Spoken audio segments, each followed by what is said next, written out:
नमस्कार दोस्तों। सोचिए एक ऐसी सुबह जब आप ट्रेन की खिड़की से बाहर देखें और सामने हो बादलों से बातें करते हुए पहाड़, नीचे बहती गंगा और आप सीधे पहुंच रहे हो केदारनाथ और बद्रीनाथ के द्वार पर। लेकिन रुक जाइए, क्या यह सिर्फ एक सपना है या सच में वो दिन आ चुका है जब हिमालय के गोद में भी ट्रेन की सीटी गूंजेगी। दोस्तों, आज कश्मीर के ऊंचे पहाड़ों में ट्रेन दौड़ रही है, लेकिन सवाल यह है, ये ट्रेन उत्तराखंड में कब दौड़ेगी? कब हम देवभूमि के ऊंचे, कठिन और रोमांचक पहाड़ों में रेल का सफर कर पाएंगे? और क्या कभी ऐसा होगा कि हम बिना कठिन ट्रैकिंग के, बिना रिस्की सड़कों के, हम आसानी से केदारनाथ, बद्रीनाथ, गंगोत्री और यमुनोत्री तक पहुंच पाएंगे? या फिर यह सब एक सपना बनकर रह जाएगा? दोस्तों, आज कई लोग ऋषिकेश कर्णप्रयाग रेल प्रोजेक्ट को ही पूरा चारधाम रेल प्रोजेक्ट समझ लेते हैं, लेकिन सच क्या है? दरअसल सच यह है कि यह सिर्फ एक शुरुआत है, एक फाउंडेशन है और एक पहला कदम है उस बड़े सपने की तरफ जिसे हम कहते हैं चारधाम रेल नेटवर्क। जी हाँ दोस्तों, सबसे पहले यह ट्रेन पहुंचेगी ऋषिकेश से कर्णप्रयाग तक। फिर वहीं से यह प्रोजेक्ट आगे बढ़ेगी सोनप्रयाग और जोशीमठ की तरफ। और इस प्रोजेक्ट का एक और रूट निकलेगा देहरादून के पास दोईवाला से, जो उत्तरकाशी होते हुए गंगोत्री और यमुनोत्री तक पहुंचने की कोशिश करेगा। लेकिन दोस्तों, यहाँ एक बड़ा सवाल खड़ा होता है। दरअसल इतने कठिन पहाड़ों में, लैंडस्लाइड जोन में और ग्लेशियर के बीच क्या इतनी बड़ी रेल लाइन बनाना पॉसिबल भी है? और अगर है तो कितना समय लगेगा? दोस्तों, समय जानने से पहले एक और बहुत इंपॉर्टेंट सवाल, क्या इस प्रोजेक्ट से हिमालय का इन्वायरमेंट खतरे में तो नहीं आएगा? क्या पेड़ों की कटाई, ब्लास्टिंग और कंस्ट्रक्शन से प्रकृति को नुकसान होगा? या फिर इस प्रोजेक्ट में कुछ ऐसे मॉडर्न सोल्यूशन यूज किया जा रहा है, जैसे टनल्स का ज्यादा इस्तेमाल, कंट्रोल ब्लास्टिंग टेक्निक्स और इकोलॉजिकल बैलेंस को प्रोटेक्ट करने के लिए स्पेशल प्लानिंग, जो डेवलपमेंट और इन्वायरमेंट के बीच एक सही बैलेंस बना सके? दोस्तों, रिपोर्ट्स के मुताबिक 2032 से 35 के बीच इस मेगा प्रोजेक्ट को कंप्लीट करने का टारगेट रखा गया है। मतलब वो दिन अब दूर नहीं जब आप सिर्फ एक ट्रेन टिकट लेकर चारों धामों की यात्रा बिना किसी मुश्किल के कर पाओगे। लेकिन दोस्तों, इस सपने के पीछे छुपी चैलेंजेस क्या है? कितना खर्च आ रहा है? और सबसे इंपॉर्टेंट, अभी ग्राउंड रियलिटी क्या है? और क्या इन्वायरमेंट भी इस डेवलपमेंट के साथ सेफ रह पाएगा? आज के इस वीडियो में हम इसी बड़े सपने की सच्चाई को डिटेल में समझेंगे, तो वीडियो को लास्ट तक जरूर देखिए। दोस्तों, सबसे पहले शुरू करते हैं उस फाउंडेशन से जिस पर पूरा चारधाम रेल नेटवर्क खड़ा होने वाला है, और वो है ऋषिकेश कर्णप्रयाग रेल प्रोजेक्ट। लेकिन सवाल यह है कि अभी 2026 में इस प्रोजेक्ट की एक्चुअल ग्राउंड रियलिटी क्या है? क्या सच में काम तेजी से चल रहा है या फिर यह भी एक स्लो गवर्नमेंट प्रोजेक्ट बन चुका है? दोस्तों, आपको जानकर हैरानी होगी, यह प्रोजेक्ट ऑफिशियली 2019 के आसपास फुल स्केल पर स्टार्ट हुआ था और तब से लेकर अब तक काम रुका नहीं है, बल्कि हिमालयन चैलेंजेस के बावजूद लगातार आगे बढ़ रहा है। लेकिन दोस्तों, पहाड़ों में रेलवे बनाना मैदानों जैसा आसान नहीं होता। इस 125 किलोमीटर के अप्रॉक्स रूट में से 80% से ज्यादा हिस्सा टनल्स के अंदर से गुजरेगा। जी हाँ, इसका मतलब है कि यह इंडिया के सबसे चैलेंजिंग रेलवे प्रोजेक्ट में से एक है। अब आते हैं 2026 के लेटेस्ट अपडेट पर। दोस्तों, अब तक इस प्रोजेक्ट में मेजर टनल्स का एग्जीक्यूशन काफी हद तक कंप्लीट हो चुका है। कई जगह पर ट्रैक लाइनिंग का काम भी स्टार्ट हो चुका है। साथ ही ब्रिजेस और स्टेशन इंफ्रास्ट्रक्चर भी फास्ट फेज में डेवलप हो रहा है। लेकिन इस प्रोजेक्ट में असली गेम चेंजर क्या है? वो है स्पीड। दरअसल पहले जहां लोगों को लगता था कि यह प्रोजेक्ट पूरा होने में दशकों लग जाएगा, लेकिन अभी ग्राउंड रिपोर्ट यह दिखाती है कि यह काम अब बहुत जल्द पूरा होने वाला है। लेकिन अब सबसे इंपॉर्टेंट सवाल, देवभूमि की पहाड़ों में ट्रेन कब दौड़ेगी? दोस्तों, अगर करंट प्रोग्रेस इसी स्पीड से चलता रहा तो इस प्रोजेक्ट का फर्स्ट ट्रायल रन 2027 में शुरू होने की स्ट्रांग पॉसिबिलिटी है। और अगर सब कुछ प्लान के हिसाब से चलता रहा तो पूरा ऋषिकेश से कर्णप्रयाग रूट 2028 से 29 के बीच ऑपरेशनल हो सकता है।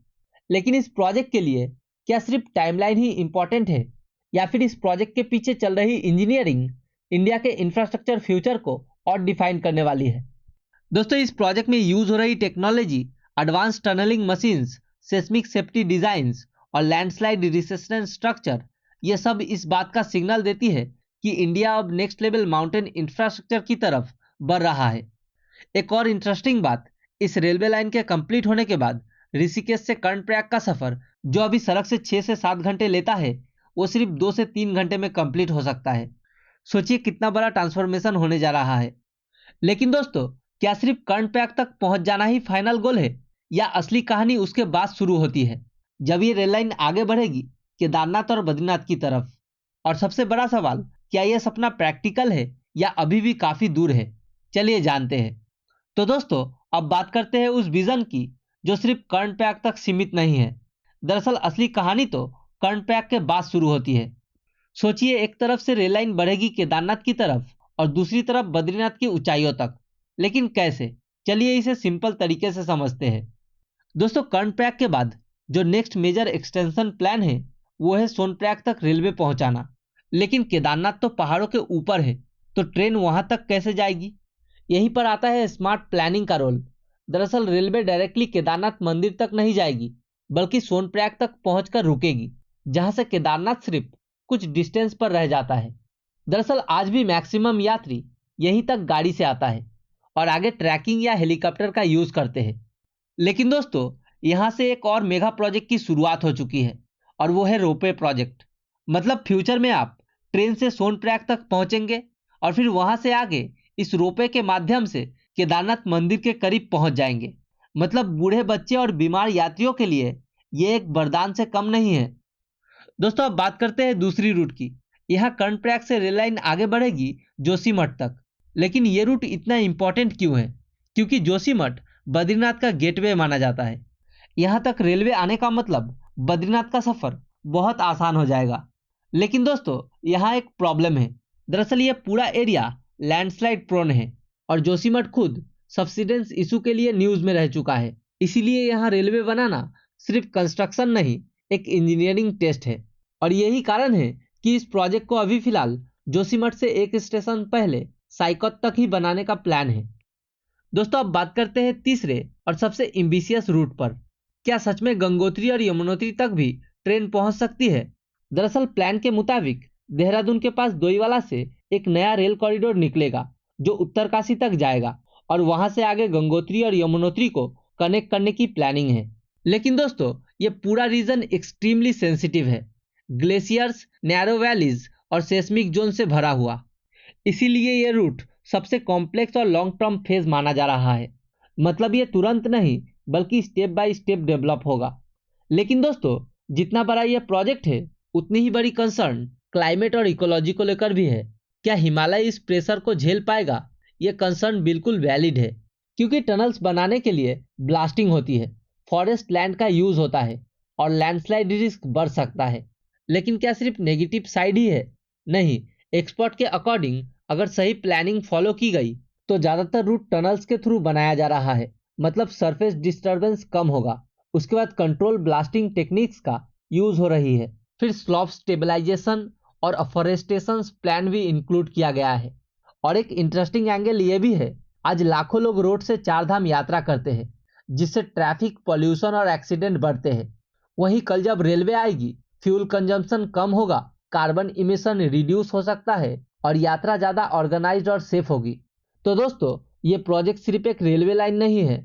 दरअसल ये डेवलपमेंट और नेचर के बीच एक बैलेंस का एक्सपेरिमेंट है। अब सवाल ये नहीं है कि ये रेलवे लाइन बनेगी या नहीं।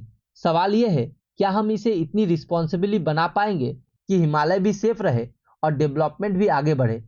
और इसी सवाल का जवाब इस पूरे प्रोजेक्ट की सक्सेस डिसाइड करेगा। तो दोस्तों, इस वीडियो में बस इतना ही। अगर आपको ये वीडियो अच्छा लगा तो लाइक करें, शेयर करें और हमारे चैनल को सब्सक्राइब करना ना भूलें।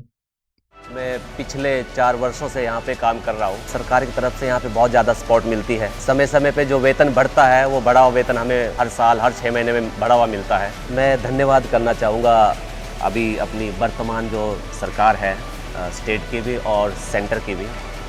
हमारे सीएम जैसे पुष्कर सिंह धामी जी हैं, उन्होंने हमें रोज़गार के इतने सारे अवसर दिए हैं यहाँ पे। टनल के बनने से एक बहुत अच्छी जो बात है, जो पहले प्रॉब्लम आती थी बरसात के टाइम रोड बंद होने का, ये होना, इस परियोजना से आने से जो समय का भी बहुत उपयोग हो जाएगा और 3 घंटे की जर्नी में हम ऋषिकेश से कर्णप्रयाग तक पहुँचेंगे, जो पहले 6 से 7 घंटे लगते थे।